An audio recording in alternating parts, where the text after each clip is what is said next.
انا رضوى حسام جايه النهارده اعمل ليزك التفصيلي مع دكتور احمد ربيع. الحقيقه ان انا القرار ده محتاجه اخده بقالي كتير قوي. انا لابسه نظاره من 2015. قررت اعمل ليزك من 2020 وما كنتش برتاح ابدا وما كنتش مطمنه. وانس ان انا كشفت مع دكتور احمد ربيع خدت القرار على طول وجايه اعمل العمليه النهارده ان شاء الله. الموضوع بسيط خالص. كل الموضوع عباره عن صوت عالي اللي هو صوت الليزر ونور معين هتبص عليه بس، لكن مفيش الم مفيش وجع مفيش اي حاجه. ان شاء الله الموضوع كله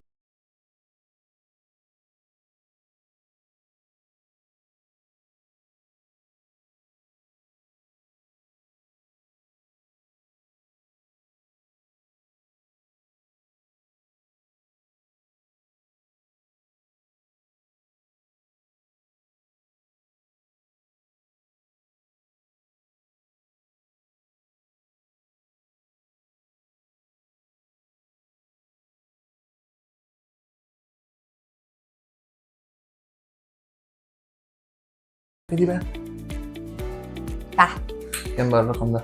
6/6.